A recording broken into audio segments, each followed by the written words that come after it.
Hello kids, welcome you all in today's English online class. Dear children, today we are going to start our chapter 4, The Selfish Man. Okay, आज हम क्या करने जा रहे हैं? Chapter 4 start करने जा रहे हैं जिसका नेम है द सेल्फिश मैन.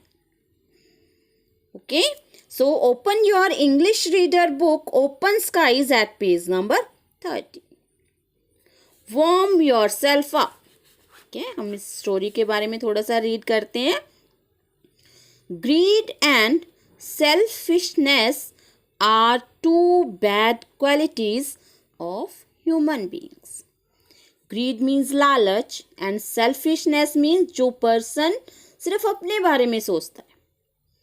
ठीक है, लालच, ग्रीड एंड सेल्फिशनेस क्या है? ये बैड क्वालिटीज हैं एक ह्यूमन बीइंग की.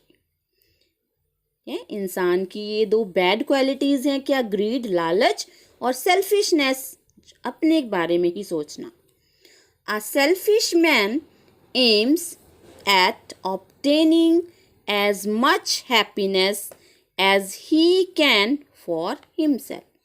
अ सेल्फिश मैन, जो एक सेल्फिश मैन होता है, उसका एम क्या होता है कि वो अपने लिए क्या करता है?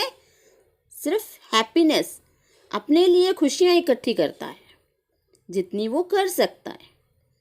वो सिर्फ अपनी हैप्पीनेस चाहता है, अपनी खुशी चाहता है. As he can for himself and never cares whether other people are happy और miserable.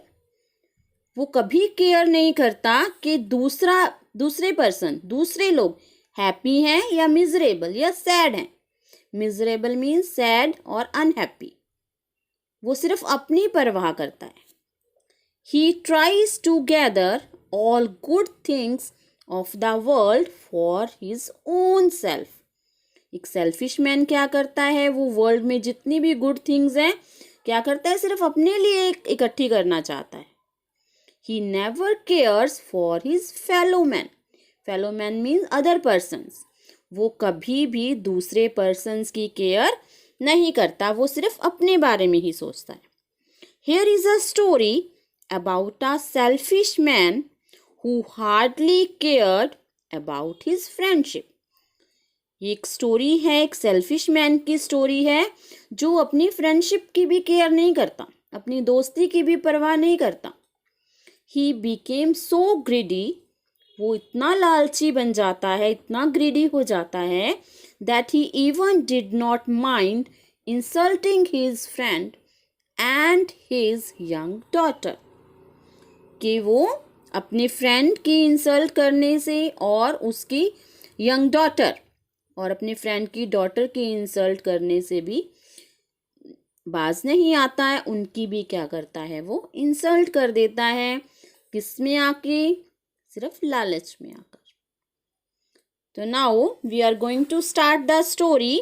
So listen carefully and all of you put your finger on your book. आप भी ध्यान से सुनेंगे और अपनी बुक पे क्या रखेंगे? अपनी फिंगर रखेंगे.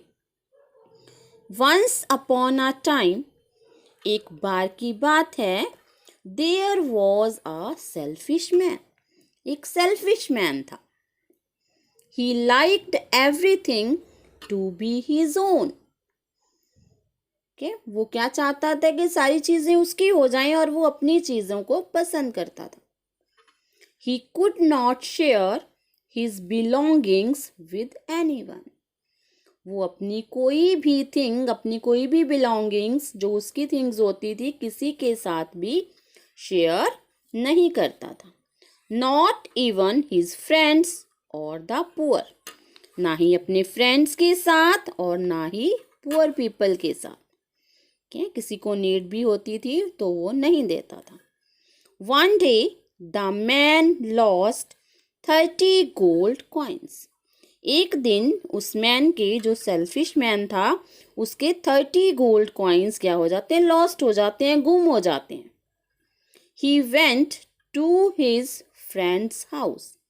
वो अपने फ्रेंड के घर पे जाता है and told him how he lost his gold coins, और उसको बताता है कि कैसे उसके गोल्ड कॉइन्स लॉस्ट हो गए।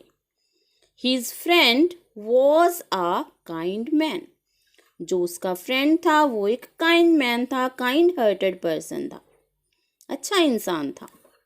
As his friend's daughter was coming from an errand, जैसे ही उस फ्रेंड की डॉटर वर्क पे से वापस आ रही थी, इरेंट मीन्स एक जगह जाना और फिर वापस आना, ओके, किसी काम पे से वापस आ रही थी, ये देखिए, ओके, वो आ रही है वापस रोड पे। शी फाउंड 30 गोल्ड कॉइन्स, ये देखिए ये गोल्ड कॉइन्स है। जब वो वापस आ रही थी तो उसको क्या है, वो 30 गोल्ड कॉइन्स मिलते हैं। When she arrived home, arrived means घर पे पहुंचना, जब वो घर पे पहुंच जाती है, she told her father, वो अपने फादर को बताती है what she had found, found means get, कि उसको क्या मिला। The girl's father told her that the gold coins belonged to his friend, जो उस गर्ल का फादर होता है वो उसको क्या बताता है कि ये गोल्ड कॉइन किसके हैं, उसके फ्रेंड के, क्योंकि उसका फ्रेंड आया था और वो बता के गया है कि उसके 30 गोल्ड कॉइन्स क्या हो गए हैं, लॉस्ट हो गए हैं। And he sent for him, ठीक है, और वो क्या करेगा, गोल्ड कॉइन्स उसको भेज देगा। When the selfish man arrived and he sent for him, ठीक है, और उसने क्या किया, अपने फ्रेंड को बुलाया। When the selfish man arrived, जब वो सेल्फिश मैन आया, he told him how his daughter had found his 30 gold coins. जैसे ही वो उसका फ्रेंड आया तो उसने उसको बताया कि कैसे उसकी डॉटर को क्या मिले हैं, 30 गोल्ड कॉइन्स मिले हैं। And handed them to him, और वो 30 गोल्ड कॉइन्स उसको, हैंडेड मीन्स गिवन, उसको दे देता है। After counting the gold coins the man said that 10 of them were missing, जब वो फ्रेंड जिसके गोल्ड कॉइन्स मिस हुए थे, लॉस्ट हुए थे, उन गोल्ड कॉइन्स को काउंट करता है। The man said that 10 of them were missing, तो क्या कहता है कि इनमें से 10 तो मिसिंग है, ठीक है, 10 तो मिले ही नहीं। And had been taken by the girl as he had 40 gold coins, वो क्या कहता है कि उसके गोल्ड कॉइन्स 40 थे, बाकी 10 किसने रख लिए हैं, उस गर्ल ने रख लिए। He further commented that he would recover the remaining amount from him, वो आगे कहता है, commented means said, that he would recover the remaining amount from him, कि जो रिमेनिंग अमाउंट रह गया है, रिमेनिंग कॉइन्स रह गए हैं 10, वो उससे ले लेगा। रिकवर मीन्स टेक, ठीक है, वो उससे लेगा। But the girls father refused, but जो गर्ल का फादर है वो मना कर देता है, क्योंकि उसके पास थे ही नहीं, उसको 30 गोल्ड कॉइन्स ही मिले थे। The man left the gold coins, वो आदमी, वो सेल्फिश मैन गोल्ड कॉइन्स को वहीं छोड़ देता है। And went to the court, और कोर्ट में चला जाता है। एंड इन्फॉर्म द जज, कोर्ट में जज होते हैं, और वो जज को क्या बताता है, there about what had taken place between him and the girl's father, और वो जज को वो सारी कहानी बता देता है जो उसके और उस गर्ल के फादर के बीच में बातें हुई, वो सारी क्या करता है, वो जज को सुना देता है। द जज sent for the girl and her father, जज उस गर्ल और उसके फादर को बुलाता है। And when they arrived he asked the girl how many gold coins she had found, ठीक है, जब वो आते हैं, arrived दोनों गर्ल और उसका फादर आते हैं. He asked the girl how many gold coins she had found. उस गर्ल से पूछता है कि उसको कितने गोल्ड कॉइन्स मिले थे. फाउंड मीन्स गेट, मिलना. She replied 30 gold coins. और वो गर्ल क्या कहती है कि कितने गोल्ड कॉइन्स मिले थे? 30. द जज then asked the selfish man how many gold coins he had lost. फिर जज हैं, जो ये जज हैं, देखिए, उस इंसान से पूछती हैं, उस पर्सन से पूछती हैं जिसके कॉइन्स लॉस्ट हुए थे कि कितने कॉइन्स लॉस्ट हुए. And he answered 40 gold coins. और वो क्या कहता है कि 40 गोल्ड कॉइन्स लॉस्ट हुए हैं मेरे. द जज then told the man that the gold coins did not belong to him. वो जज हैं, वो क्या कहती हैं कि जो वो गोल्ड कॉइन्स हैं आपके हैं ही नहीं. Because the girl found 30 and not 40 gold coins as he claimed to have lost. वो जज कहती हैं कि ये गर्ल को 30 गोल्ड कॉइन्स मिले हैं और आप कह रहे हो आपके 40 गोल्ड कॉइन्स लॉस्ट हुए हैं, मिसप्लेस हुए हैं, तो ये आपके कॉइन्स नहीं है. द जज then told the girl to take the gold coins. वो जज गर्ल को क्या कहते हैं कि ये गोल्ड कॉइन्स तुम रखो. He further told her that he would send for the girl if anybody was looking for the gold coin.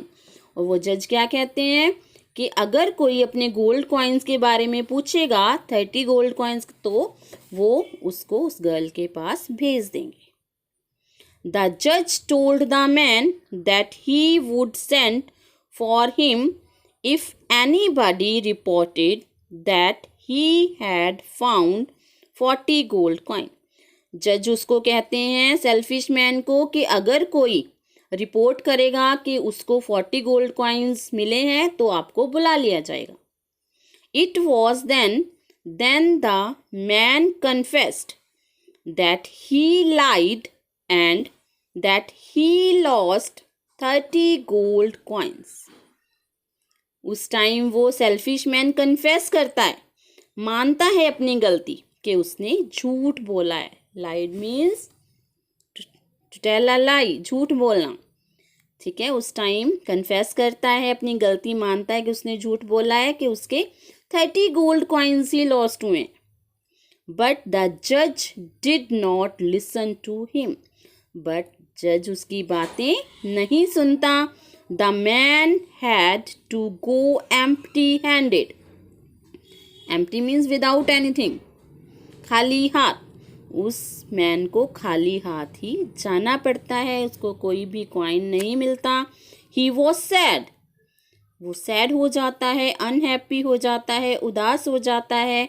That he had lost his gold coins due to his dishonesty. कि उसने अपने gold coins अपने dishonesty के कारण, बेईमानी के कारण, झूठ बोलने के कारण गवा दिए हैं.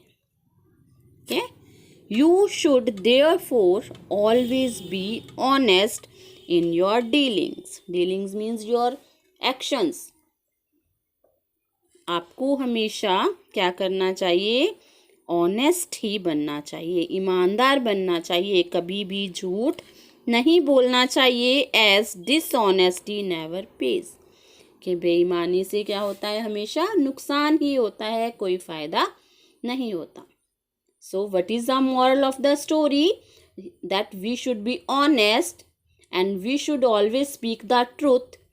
हमें हमेशा सच बोलना चाहिए, हमें ऑनेस्ट बनना चाहिए, कभी भी हमें झूठ नहीं बोलना चाहिए और हमें डिसऑनेस्ट नहीं बनना चाहिए. ओके.